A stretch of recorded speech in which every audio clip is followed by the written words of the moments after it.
أول حاجة welcome to everyone. أنا مش متخيل العدد الكبير ده يحضر.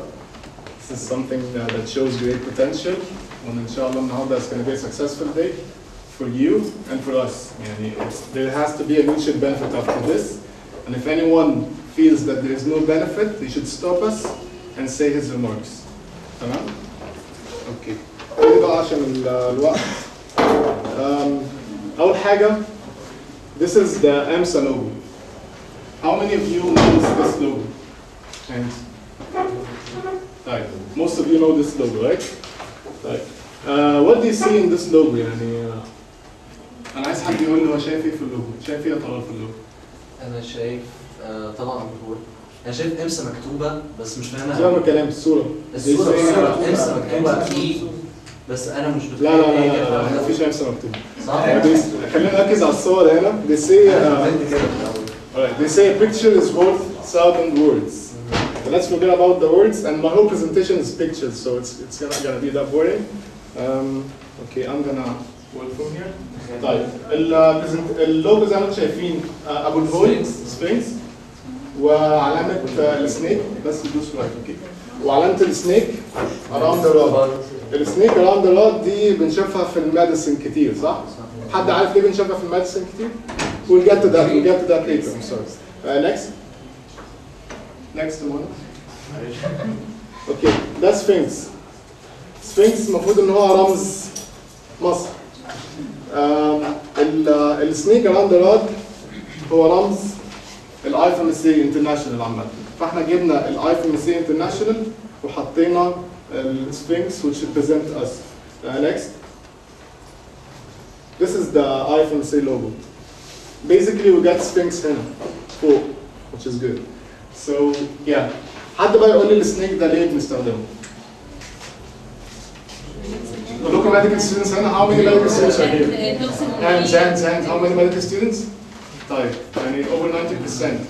في medical student ما يعرفش ليه this is the medical logo؟ مين ما يعرفش؟ يبقى يعرف. طيب أنا عايز حد من اللي يعرف. عشان التوكسينز اللي فيها بناخد منها الادويه. That's a theory. في كمان 3 theories.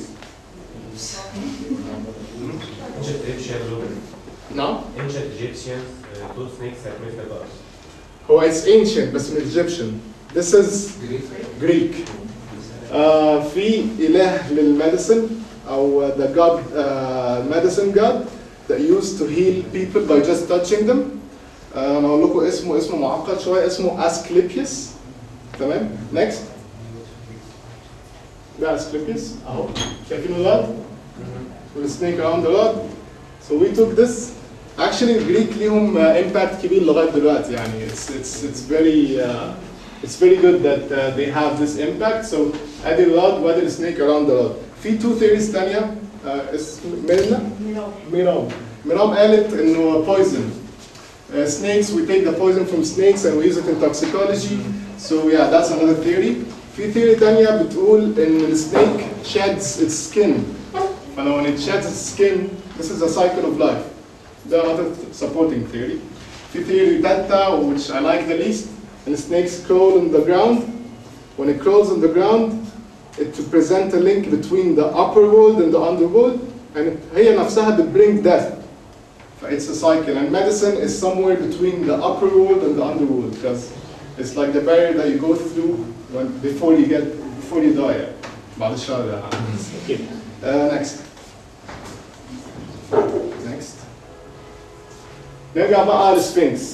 سفنكس بيحرس الأهرامات ال3 دول صح؟ اوكي. حد عارف سفنكس؟ سفنكس ده بيحرس الأهرامات لأن الأهرامات دي بتمثل إيه للفراعنة؟ جميل. لأن الفراعنة believed في إيه؟ Afterlife. حلو. So the vision بتاعت الفراعنة تقريبا هم كانوا بيعيشوا آلاف السنين بيخططوا لموتهم يعني بيقعدوا يبنوا آلاف السنين بيبنوا في المقبرة بتاعتهم. Which means إن الفيجن بتاعت الفراعنة إن هم إزاي هيبقوا resurrected بعد كده وإزاي they're gonna live the life after death صح؟ إحنا في إمسا برضه عندنا فيجن بس هي مالهاش دعوة بالموت. هقول لكم عليها كمان شوية.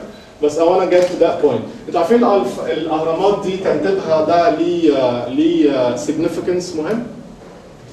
اوكي. طيب انا قبل ما الاهرامات دي شايفين النيل، طبعا كان في نيل زمان. معلش انا في الاول بعمل انتروداكشن بعيد عن امسا بس عشان ما نخشش في الموضوع على طول. ادي النيل، النيل ده على فكره بيمثل الميلكي واي. عارفين الميلكي واي في المجرات؟ This is the Nile. والاهرامات بترتيبهم ده ترتيب ستارز في السماء على فكره. And the next picture will show this. Next. The authors argue that the geographic relationship of the Sphinx and the Giza pyramids and the Nile directly corresponds with Leo, Orion, and the Milky Way. So Leo is the Sphinx, bold Leo. Milky Way is the Nile, and the Orion stars. Next. ادي الاهرامات الثلاثه اهي. قارين. اوكي.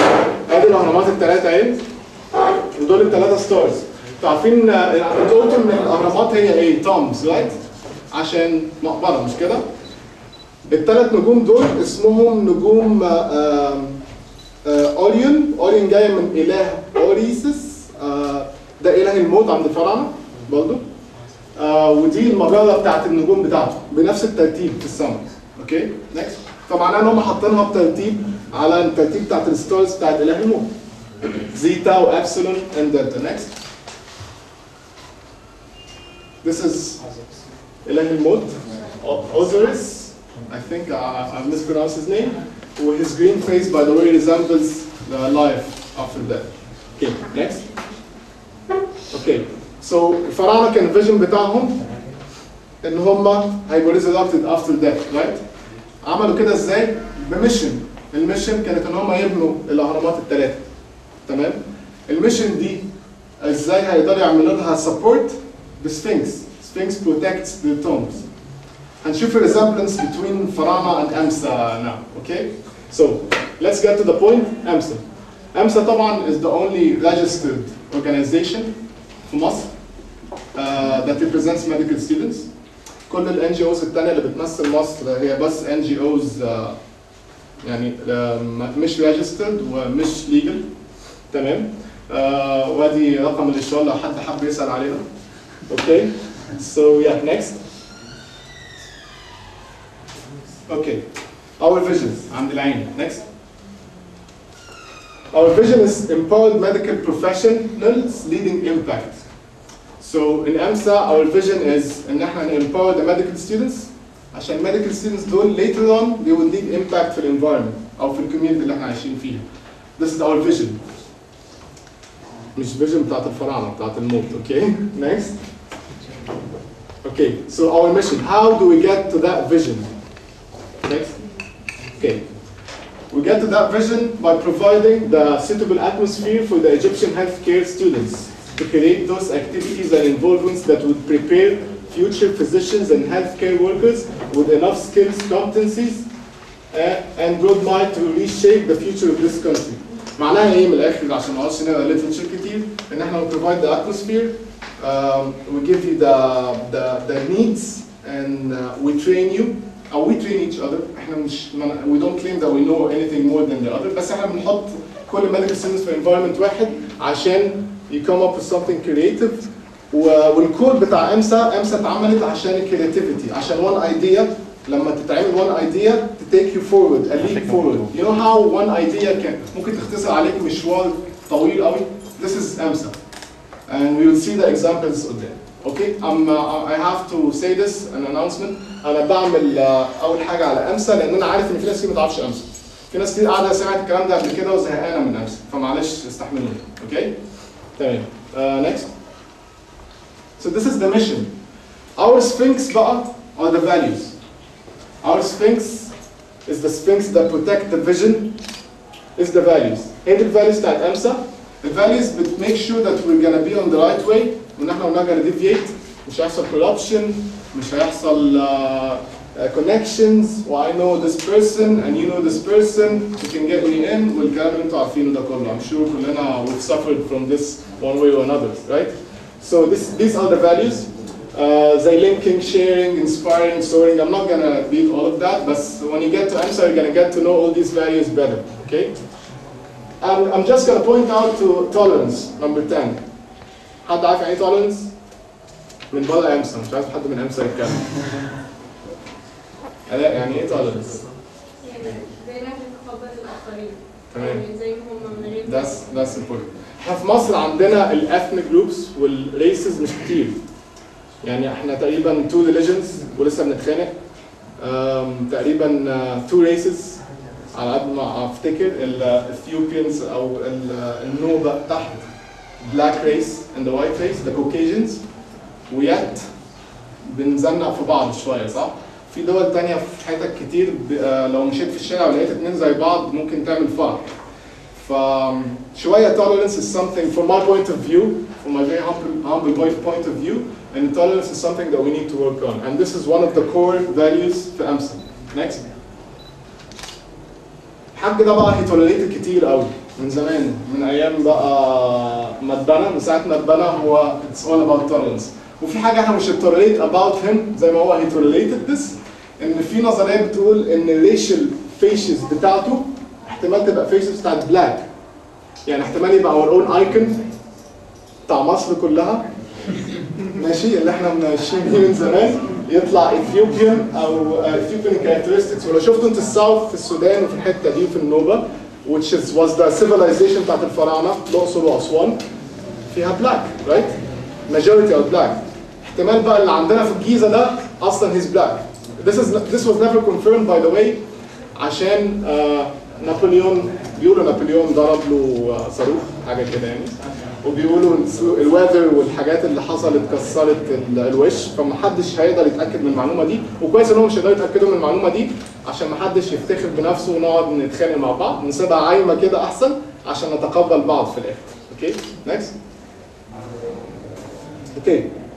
ابو الهول ده بقى احنا عملنا فيه حاجات كتير في امسا، بهدلناه شويه. اول حاجه جبنا له برج شبكه وعملنا له شبكه بتاعت موبايل جميل وسميناها network. This is one of the arms for EMSA.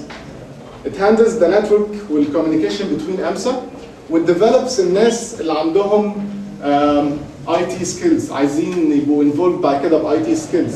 دول بيكنترول كل الستراكشر بتاعت EMSA، make sure they connected we make sure announcements و mailing lists. So if there's any one of you عنده passion للcommunication skills للIT للحاجات دي, this is the arm that you should work for. I'm not here to just promote for the IFMSA-Arm, I'm here to promote for EMSA because IFMSA-Arm is part of EMSA. And EMSA وشغلها هي اللي جابت IFMSA-Arm. We're just representatives. Next. عملنا بقى ايه؟ لبسناه خوذة وجبنا له I don't know مش عارف اسمه ايه؟ ايه؟ winch. اوكي whatever يعني انتوا فهمتوا الفكرة. This is the project's arm عشان construct and build new projects. أي حد عايز يعمل project بيقعد في project's arm coordinator أو director، بيقعدوا يعملوا project kitchen، كل واحد له فكرة، بيبدأوا بالبنى من أول فكرة البنى لغاية لما يطلعوا البروجكت ده للنور. ف this is the project's arm. Next. dental arm عضينا بالهول we've expanded. في الاول صح امسا كانت بس للميديكال ستودنتس، بعد كده بقت للميديكال ستودنتس وللدنتال ستودنتس، وبعد كده بقت للميديكالز والدنتال والنون ميديكالز. So now EMSA involves everyone. Next. Community عندنا نخلتين، ودي اكتر حاجه جت في دماغنا ساعتها عشان نعمل community يعني. So community development arm is the arm that we use or we work in عشان develop the community. عشان raise the standards of living، عشان create a better environment for people. كان في projects كتير اتعملت وانا مش هقدر اقول لكم على كل البروجكتس دي، بس for more information بعدين هتعرفوا الكلام ده through the EMSA sessions. Next. لبسناه بقى طريقه التخرج وبقى الكارير ديفلوبمنت ارم. كلنا حاطين اخر الفيجن بتاعتنا لغايه لما نوصل سنه 6 في طب او سنه 4 في اي حد تاني نون ميديكال، ما نعرفش بعد كده، وبعد ما نخلص بقى نبتدي نشوف ايه اللي هيحصل في اور كارير. EMSA is targeting this problem، عامله كارير ديفلوبمنت ارم عشان you start developing your skills من اول يوم وانت لسه في الجامعه لغايه لما تخلص. وادي ابو الهول بالطاقيه بتاعته. اوكي نكست. alright. So these are examples of our achievements. أنا بس جايب highlights بسرعة عشان مش هنقعد طول اليوم في EMSA with all due respect. Okay. This was the Orphans Day. عندنا ده إبراهيم، إيما. At the Orphans Day we were there. This is kind of community development. We were there and we made sure that we put a smile on the orphans' faces. Next. Dinner in the Dark. تاني ناس كتير سمعت عن Dinner in the Dark. أحمد عز ويسطا أول ناس سمعوا عن الموضوع ده. ودي هيثم, the current EMSA president. وياسر, the project coordinator. وده حسام إن هو المفروض معانا بس مش عارف هو هناك بيعمل إيه يعني. حسام اهو. Okay. So yeah. Next. زي ما شايفين we made the media. The media is talking about us. دي EMSA is quoting لو بطلنا ننجح نموت, شوية كليشيه بس يعني معلش يعني نستحملوها. Next. Another newspaper example. Next. قناة الحياة. ياسر بعد ما طلع ما بقاش عارف حد يكلمه يعني. He made it to the national TV. وبعد كده حتى ما جاش السيشن يعني. شوف خلاص ياسر دلوقتي is something else. Next. ودي آخر حاجة احنا عملناها. بروجكت اسمه Protect Your Child from pneumonia disease. ده زعزوع project coordinator. المعلومات اللي وصلت لي I'm not sure of لسه لان احنا لسه البروجكت لسه معمول امبارح ولسه شغالين فيه. كان في امبارح كمان في الدمرداش. يبقى انتوا عارفين اكتر مني. اوكي. anyways انا سمعت ان في فاكسينز ب how many million ده 11.5 مليون جنيه ولا دولار؟ جنيه. اوكي جنيه حلو والله. 11.5 مليون جنيه worth of vaccines was granted to us وهتم يعني I'm sure this is gonna help أكتر من 11.5 مليون لايف بتموت لأن this is one of the lethal diseases في البيدياتريكس كلها. اوكي. وادي ما اعرفش هو مش منتصر على فكره, انا اكتشفت ان هم الشعار بتاعهم كتاب هو اسمه منتصر. كتاب منتصر ينتصر على الالتهاب. اوكي. نيكست. ده بقى اخر اضافه للامسا. لسه حديث. This is the IFMSA-Arm team في اول delegation في الدنمارك في الجنرال اسامبلي, المؤتمر اللي اتعمل في الدنمارك شهر 8 اللي فات. كان عندنا امتحان بطنه بعديها بيوم لما رجعنا وكلنا خيشنا الحمد لله, بس عشان ناخد الصوره دي هناك. اوكي. وده البوستر بتاع امسا عذبنا يعني, انا قلت لهم في الاخر كلنا هنموت والبوستر ده هيتبقى لوحده واقف يعني. كان he survived a lot. Next. اوكي. خلصنا امسا, نخش في موضوع المهم اللي هو موضوع الاي اف ام اس اي. اوكي. تمام. الاي اف ام اس اي معلش. اوكي. ليتس جو. الاي اف ام اس اي. الاي اف ام اس اي هيستوري. Next. The IFMSA stands for International Federation of Medical Students Association. Organizations زي EMSA, Egyptian Medical Students Association. Organization مثلا زي FEJEMSA, دي حاجة في غانا. Organization زي IFMSA Egypt, دي برضه في مصر. Organization زي لمسك لبنان, ازاي نسيت لبنان؟ اوكي. كل organizations انا عندي حتى لمسك لبنان. كل organizations دي في العالم بي come under one umbrella اللي اسمها IFMSA. مش عارف ليه انا كان عندي الاحساس في الاول ان IFMSA دي حاجه محطوطه وزي اي حاجه في مصر الناس بتمنع الناس ان هي تعرف عنها, او مش حاطين awareness كويس ليها, او حاسين ان هي حاجه هوت شوت مش لازم كل الناس تعرف عنها يعني, او they've been hiding this. This is not the deal.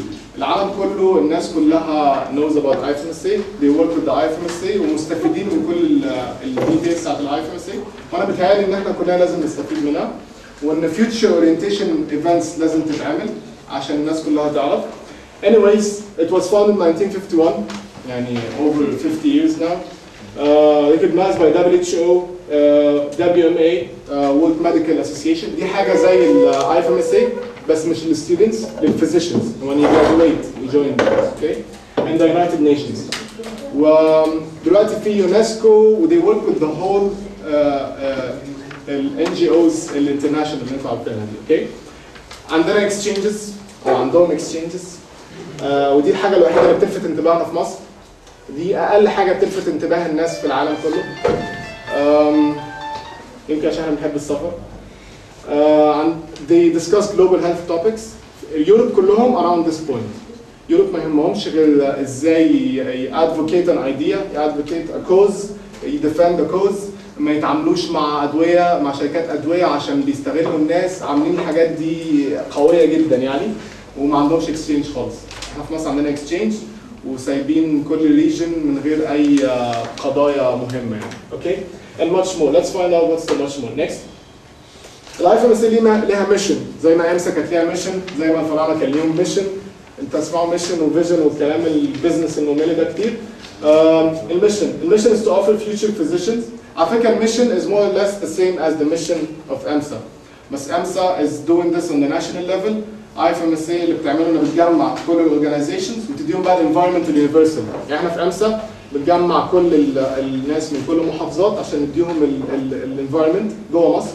IFMSA بتجمع كل الكالتشرز من كل العالم، دلوقتي فوق 102 country في IFMSA يقعدوا مع بعض ويدسكس الجلوبال هيلث توبكس، الايشوز اللي العالم بيواجهها، الامراض، المشاكل الصحيه وكل والاكسشينج وكل الحاجات دي. نكست مش هنقعد نقرا الكلام الممل ده يا جماعه. الاي اف ام اس اي معموله من انترناشونال بورد. الانترناشونال بورد ده فيه اثنين، تيم اوف اوفيشالز وحاجه ثانيه هقولها لكم دلوقتي. اوكي؟ التيم اوف اوفيشالز ده اهم حاجه عشان تفهموها. نكست فيها ستاندنج كوميتيز، ودي الاكتيفيتيز بتاعت الاي اف ام اس اي شغاله بالستاندنج كوميتيز. ستاندنج كوميتيز زي لجنه، دول ست لجان في 6 دايركشنز من الشغل. والمفروض الناس اللي بتتكلم عن اللجان دي موجوده جوه يعني. اوكي؟ فانا مش هتكلم عنهم دلوقتي، زي هيومن رايتس اند بيس وميديكال اديوكيشن والخ. دي هي دي الاورينتيشن بتاعت النهارده يعني. في ريجنال كوردينيتورز. العالم كله متقسم ريجنز زي ما انتم عارفين، في افريكا، في ايجيا، في امريكاز، في اي ام ار، ايسترن ميديتيرينيان ريجن. فكل ريجن بيبقى ليه كوردينيتور عشان ينسق ما بين الكونتريز اللي في الوان ريجن. liaison officer, I think there's a spelling mistake there. عندنا organizations زي WHO، زي يونسكو، زي WMA. liaison معناها communicate between two organizations. فبيبقى في واحد في الاي اف ام اس اي، في الاي اف ام اس اي انترناشونال، مهمته ان هو يروح يقعد عند اليونايتد نيشنز مثلا. حلو؟ الراجل ده اللينك بين يونايتد نيشنز واللينك بين يونايتد نيشنز والاي اف ام اس اي. اي جرانتس، اي بروجكتس هم مستعدين يسبونسر، اي ايدياز، اي حاجه، هو الكوميونيكيشن شانل، هو الامباسادور بتاع اي اف ام اس اي هناك. والبوزيشنز دي بيتعمل عليها الكشنز، وكل واحد من الاورجنايزيشنز على فكره بيبقوا جايين من، يعني هم ابتدوا كده زينا من هنا، بعدين بقوا شغالين في مثلا اورجنايزيشن زي امسا، بعدين اشتغلوا في اي اف ام اس اي بقى انترناشونال، بعدين ممكن يشتغلوا كده برضه. وناس كتير من اللي بتخلص على فكره شغل الاورجنايزيشنز دي بيروحوا يشتغلوا في الدبليو اتش او. I personally know people who worked in the United Nations بعد ما اتخرجوا WHO. So this is a very important stepping stone لو انت you're planning to work there someday. والسوبرفايزنج كونسل دي اكتر حاجه احنا محتاجينها في مصر على فكره. سوبرفايزنج كونسل ده بيراقب على كل الاكتيفيتيز بتاعت الاورجنايزيشن. لو في فراد، لو في كوربشن، لو في مشاكل، he makes sure that he steps in we resolve this problem. Next. ده التيم اوف اوفيشالز. الجروب الثاني من اللي شغالين في الاي اف ام اس اي انترناشونال تحت الاكزيكتيف بورد، ودول هم اللي they take the decision بتاع الاي اف ام اس اي. They don't take the decision، بس هم اسمهم running body بتاع الاي اف ام اس اي. اللي بيتيك decisions احنا زي مثلا organization امسا وكل organizations وبيعملوا votes. احنا we haven't obtained voting rights yet لان احنا لسه داخلين في مارش اللي فات. بس it's not about the vote, it's about the impact that leads to the vote. One vote مش هيفرق كتير على قد ما انت تسترس on an idea تقنع بيها a lot of votes. And this is our role في EMSA. In EMSA we're not really concerned with the voting rights, we're concerned that we deliver صوت شريحة كبيرة من medical students وصوت بتاع causes كتير unaddressed، ودي اللي الناس تفوت عليها. Okay? Next. اهي دي الاكزيكتيف بورد، البريزيدنت بتاع الاي اف ام اس اي، الفايس بريزيدنت اوف انترنال افيرز هاندلنج ذا انترنال افيرز في الاي اف ام اس اي، والاكسترنال افيرز هاندلنج ذا اكسترنال ريليشن شيبس، سكرتاري جنرال اند تريجرر طبعا عشان فاينانشال نيدز. نكست. الاورجنايزيشن اتسلف. نكست. ادي كوميتيز تاني هتشوفوهم مليون مره، هتسمعوا الاختصارات دي مليون مره. الاكتيفيتيز نكست. الاكتيفيتيز هي through the 6 committees اللي انا قلت لكم عليها دلوقتي دي.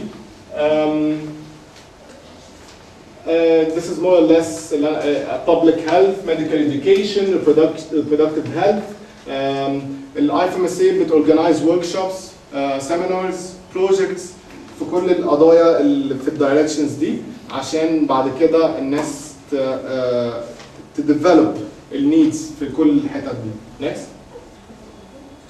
International meetings. Next. International meetings ده كان ميتنج من الميتنجز اللي احنا كلنا ضحينا بامتحان البطن عشانه. في 2 جنرال اسامبليز في السنه. كل واحد منهم بياخد اسبوع تقريبا. هو 600 و 800 ده ممكن يبقى المارش ميتنج. انا بتهيألي الاوجست ميتنج اللي احنا رحناه في الصيف ده كان فيه عدد كبير شويه، يعني احنا ما كناش ملاحقين. الموضوع كان ضخم جدا وكانت اول اكسبيرينس لينا كلنا على فكره باي ذا واي. اول اكسبيرينس لي انا نفسي، انا ما اعرفش على فكره قوي about IFMSA. The person who is standing in front of you بيشرح IFMSA only attending 1 GA. في ناس كتير في مصر تالي attended GAs اكتر مني. والجميل في الامسا و this is that you should know ان we don't hire people based على الاكسبيرينس بتاعتهم. because experience ده مشوار مشيته، احنا عايزين المشوار اللي انت هتمشيه، فده يبقى احسن يعني. اوكي؟ صحيح ممكن اكون عملت مصايب عشان انا ما عنديش experience في الاول، بس بعدين you learn. This is life after all. It's about learning. اوكي؟ طبعا الجي اي ده بيبقى فيه سيشنز بتنظم بتاعت الكوميتيز. كل واحد في كوميتي بيروح كل يوم الصبح في الفانيو يحضر السيشنز بتاعته. صحيح في ناس كانت بتبقى متنايمه وبتصحى متاخر وحاجات كده، بس يعني البارم لاين ان المفروض يحضر السيشن دي عشان يدسكاس اللي حصل طول السنه او طول ال6 شهور، لان في 2 جي ايز في السنه. بيبقى في سوشيال بروجرام لذيذ جدا، بس هو كان في رمضان المره اللي فاتت ما عرفناش نسوشيالايز كويس. في ثيم ايفنت. كل جي اي بيبقى كل جي اي بيبقى على ليه ثيم، يعني مثلا وومنز هيلث، مثلا اتش اي في، مثلا اي كوز بيبقى ساعتها المين هيلث توبيك في العالم بيبقى الثيم بتاع الايفنت. الثيم بتاع الدنمارك كان جرين ثيم، لان الدنمارك حتى هم زهقونا بالموضوع ده، ما كانوش حتى عايزين ياكلونا لحمه من كتر ما هم مهتمين بالهيدروكاربونز. الهيدروكاربونز اللي في اللحمه وصلوا لها في اللحمه، احنا لسه ما وصلناش في الميكروباصات، هم وصلوا لها في اللحمه، فعايزين ياكلونا فيجيتيريان فود. بس عشان احنا كنا صايمين فتقريبا عملنا لهم مشكله هناك، يعني وكلنا لحمه الحمد لله، بس اخر يوم. اوكي. والصيام هناك باي ذا واي كان حوالي 20 ساعه كده او حاجه كده، وكان في معانا زيزو كان بيصورنا ساعه زياده عشان ضمان بس. EMSA's involvement in the IFMSA. EMSA ايه في ال IFMSA دلوقتي؟ انتم ما تتخيلوش ان EMSA بقت حاجه كبيره قوي في ال IFMSA، بس ان شاء الله هتبقى. I'm sure ان هي هتبقى، لان EMSA تقريبا في الريجن بتاعها، وهنشوف الريجنز كمان شويه، لازم تكون واحده من الاورجنايزيشنز المهمه. الثلاث نقط دول تقريبا بيلخصوا اور انفولفمنت، حاجه بسيطه يعني. ان احنا ممبرز سينس مارش 2011، كان في مارش ميتنج في اندونيسيا، وفي 3 من الديليجيشن طلعوا من عشان يقدموا على الممبرشيب في IFMSA. في مزمزيل قاعده منهم اهي، نانسي، وفي احمد بلال واحمد ناجي، هم كانوا من EMSA وراحوا وعملوا برزنتيشن وقالوا الناس كلها EMSA بتشتغل ازاي والبروجكتس بتاعتهم ازاي، وخدنا فوتس. رغم ان مصر فيها اوريدي اورجانيزيشن، بس لما لقوا EMSA سكوب بتاعها اكبر بكتير والسكوب بتاعها مختلف، انا مش هقارن بالاورجانيزيشنز، this is not the position to do so. لقوا السكوب بتاعهم مختلف و they cover new ideas، ف that's why they decided ان من مصر يبقى فيه 2 NMOs، ودي حاجه ما بتحصلش. ف this was one of the achievements of EMSA that we thought at some point was impossible and happened. تقريبا كل حاجه في EMSA بتبتدي كده، واحد يقول انت عبيط ولا ايه اللي انت بتفكر فيه ده، وبعدين this will be the result. Next. Regions. Next. ال IFMSA متقسم regions، يعني دلوقتي كل NMOs في العالم ادي زي ما قلت لكم في ريجن كوردينيتور، ادي الايسترن ميديترينيان ريجن اللي فيه مصر وتونس وفي كويت وفي دول الخليج كلها، في الجزائر، وفي المغرب، لا المغرب لسه ما دخلوش، وفي السعوديه، في كل الايسترن ميديترينيان ريجن، وفي افريكا وفي اسيا ويوروب وامريكاس. This is the continents that I covered. Next. المهم يعني الخريطه دي تبين ايه؟ تبين ان انا كنت عايز الخريطه دي ابين لكم البالانسز اوف باور. طبعا احنا عارفين ان دلوقتي العالم متقسم developing countries و developed countries. والريجن بتاعنا تقريبا كله developing countries الحمد لله. وده it's a good point مش a bad point. الجود بوينت في الموضوع ده ان احنا عندنا ايشوز كتير نشتغل عليها. يعني بتهيألي انا لو كنت في يوروب كان زماني قاعد chilling out، ما كانش في حاجه هنشتغل عليها لان الجفرمنت نفسها خلصت كل الشغل. When I was talking to one of the European friends قال لي I would wish to come to Egypt and work لان احنا عندنا there is nothing to complain about. او طبعا كل حته فيها مشاكل بس مش بنفس تقريبا حجم المشاكل اللي عندنا يعني. اوكي. EMSA Egypt هي هنتكلم هي الانمو في مصر. مصر جوه الاي ام ار. الاي ام ار part of the IFMSA. طيب EMSA Egypt بتبقى ازاي ريبريزنتد في الاي اف ام اس اي؟ احنا شفنا الارمز والبولنيتا والارمز دي كلها. في ارم واحد بس عشان زي وزاره خارجيه عشان يمثل EMSA بتعمل ايه؟ يعني الاي اف ام اس اي ارم كل اللي بيعمله ان هو بريفيو سكرين لكل الاكتيفيتيز اللي حصلت في EMSA عشان الناس تشوف EMSA بيحصل فيها ايه. نكست الاي اف ام اس اي ارم متكون من اي اف ام اس اي ارم بريزيدنت لغايه دلوقتي، المفروض البورد يبقى اكبر من كده شويه. نكست and the national officers next اللي هم هيتكلموا النهارده بتوع الستة كوميتيز. تمام؟ next قبل ما نمشي بالخريطه دي الاي ام ار ريجن اعتقد ان كله يتفق معايا ان الاي ام ار ريجن this is one of the hottest region والاحداث بتحصل فيها كتير، واحنا دلوقتي the center of attention في العالم كله. ما اعرفش بقى من ناحيه المشاكل ولا من ناحيه مثلا ثروات وبترول ولا من ناحيه الديكتاتوريه والسياسه اللي احنا زهقنا منها السنه اللي فاتت دي كلها. بس الاكشنز كلها بتحصل هنا right in the center of the world. Yet the EMR region from my point of view برضه is not one of the strongest regions in terms of NMOs. يعني يعني يوروب مثلا فيها NMOs كتير ليدنج وعندهم شغل كويس وبروجكتس كويسه وليهم اوبينيونز كويسه.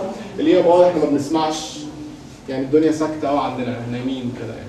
وفي ميتنج من الاي ام ار هيحصل قريب، وبعد ما الميتنج ده يحصل هيبقى في الاردن. وفي ديليجيشن من امسا طالع على الاي ام ار ميتنج.